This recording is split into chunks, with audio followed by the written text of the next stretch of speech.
Podemos? Então vamos lá, pessoal, vamos continuar aqui. Então, vocês já viram então as regras gerais aqui que dizem respeito à prisão em flagrante, tá?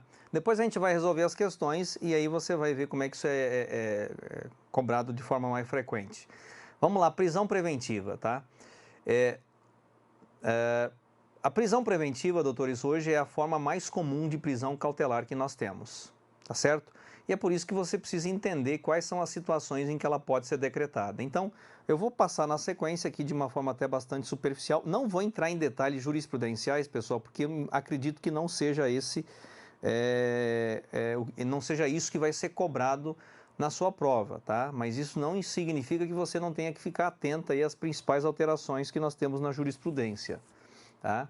Algumas delas eu já vou falar para você aqui agora, tá? Então vamos lá, primeira coisa, então vamos lá, vamos seguir aqui na tela, tá? Deixa eu colocar aqui tudo logo, tá? Então vamos lá, doutor, isso nós já vimos, prisão preventiva, ela tem natureza cautelar.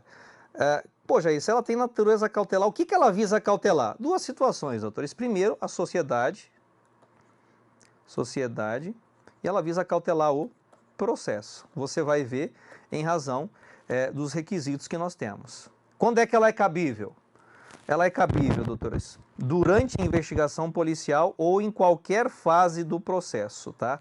Em qualquer fase do processo, certo? Então, ela é uma prisão de natureza cautelar que pode ser decretada tanto na investigação policial quanto no decorrer do processo penal, desde que estejam presentes os requisitos que autorizam. Então, ela não tem um prazo determinado, tá? Isso aqui é importante para a gente diferenciá-la da prisão temporária que tem prazo.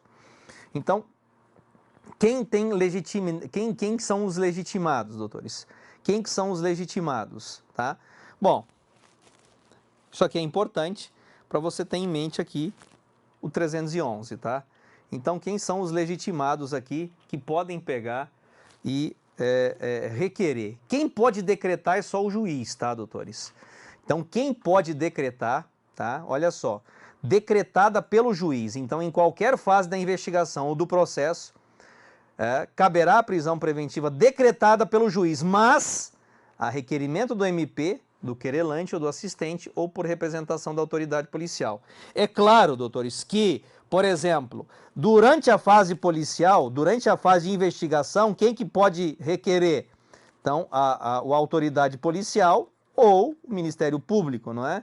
Em qualquer fase do processo, o MP, aqui, o assistente, está previsto lá, ou o querelante, conforme está previsto no artigo 311. Agora, uma questão importante aqui, pessoal, tá? É essa chamadinha aqui em cima, tá? Nos procedimentos instaurados sem a finalidade específica de persecução penal, persiste a impossibilidade jurídica de que sejam determinadas medidas cautelares de natureza pessoal. Tá? Então, por exemplo, sindicâncias, inquéritos civis ou até mesmo CPIs, doutores, não é possível a decretação da prisão preventiva.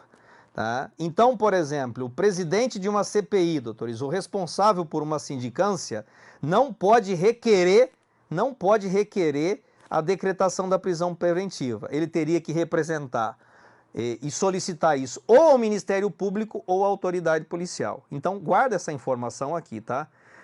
Então,